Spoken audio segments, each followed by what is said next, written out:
Hello, Barbara Nicolato here with a video today to show you how to make this cute tissue holder cup. With allergy season upon us, I'm constantly looking for tissues, especially in my car. The box is either crushed, stuck in the glove compartment, or somewhere under the seat of the car. I thought if I put it in a cup, I could just sit it in my cup holder and it would be easily accessible and pretty too. The gray coordinates with my car color. For my materials, I'll be using 2 sturdy insulated paper cups and 1 lid. You need a blade of some sort, scissors, double stick adhesive tape, and 65-pound white paper, 8.5 by 11 inches. A small stack of facial tissues will be needed. I grabbed these from a boutique tissue box and will put them aside for now.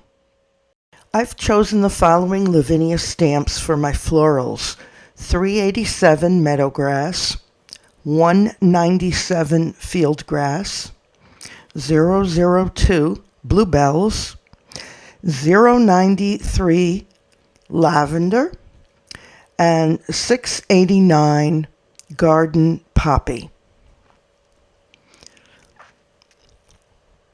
You'll need a block to hold the stamps. Again, I'm using red line double stick adhesive tape, scissors, a ruler, a pencil, an X-Acto knife, or some sort of sharp blade to cut the top of the cup. Distress oxide, I'm using pumice stone and weathered wood because I want to give it a grayish weathered wood look. For the VERSAFINE clairs, I've chosen Glamorous, Fantasia, Bluebell, Cheerful, and Shady Lane. You will also need some type of scoring tool.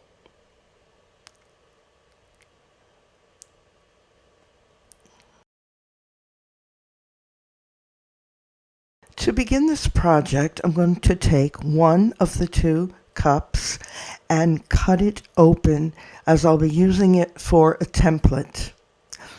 This is going to prove a little harder than I first thought because it is a very sturdy cup. But I'm going to cut the bottom off completely. Then I will trim the bottom. And then at the top there's a lip, and I'm going to cut that off as well.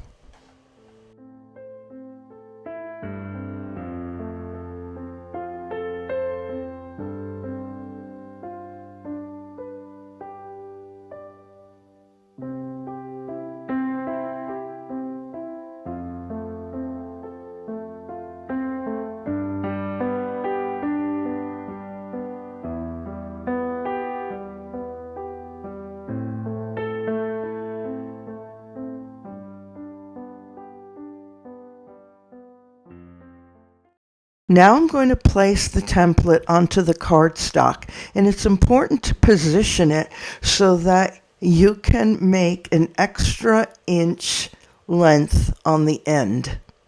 So here's the length of the template, and now I'm going to add an extra inch on the left side.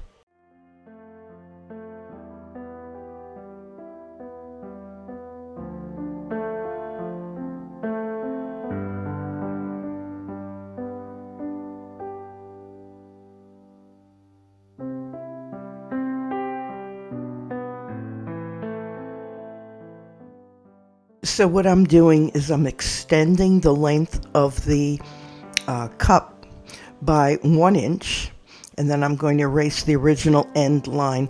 This will give me some space to fold it over and tape it.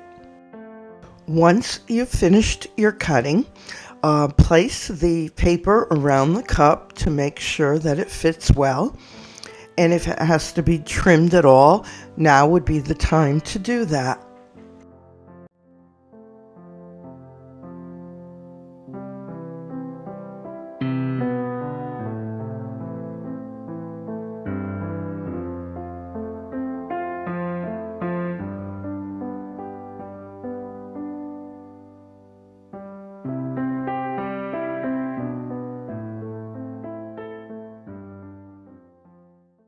I wanted to give this design a wood-paneled effect. To do that, I'll have to score.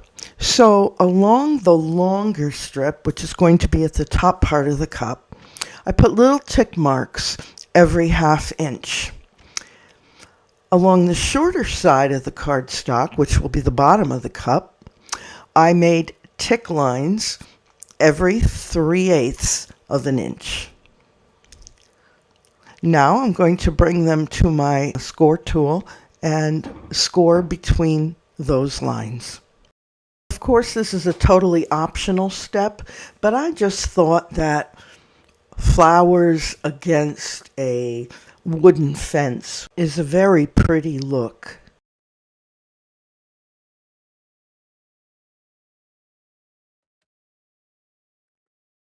Take your time with this step and make sure that when scoring you don't end up cutting the paper.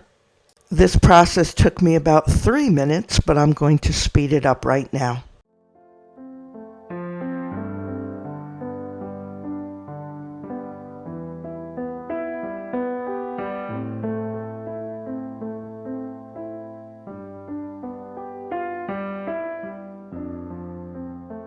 To give the effect of a wood fence or of wood slats, I'm going to start with the Distress Oxide pumice stone.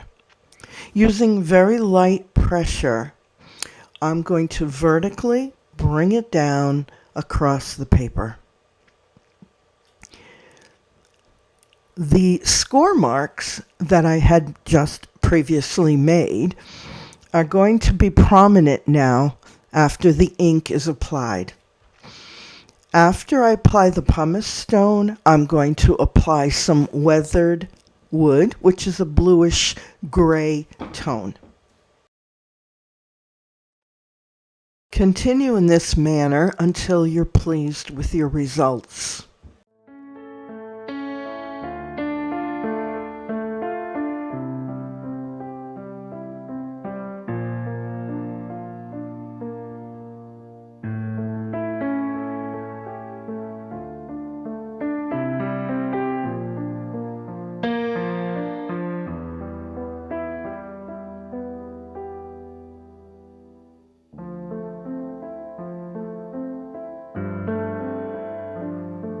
I'll be doing both first and second generation stamping. First generation is when I apply the ink to the stamp and stamp right onto the paper. Second generation is when I stamp without redabbing the stamp into the ink. It gives a lighter color.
Now that I'm finished with the floral work, I'm going to apply some double stick adhesive tape. This is called red line tape, to the side of my cup so that when I wrap this cardstock around the cup, this will adhere. I'm also going to put a few pieces here and there just to make sure that the cardstock doesn't slip off the cup.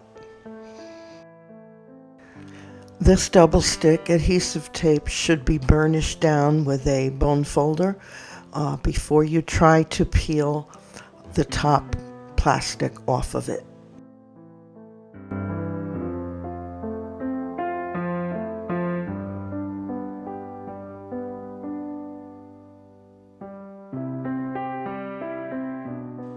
Now I'm ready to cover the cup, so I'm going to make sure I line it up at the top evenly, and I'm going to take my time going around until the entire cup is covered with the design.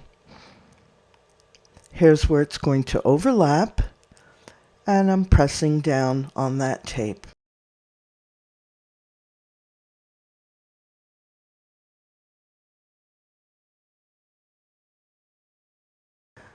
I'm cleaning my hands now before I handle the tissues.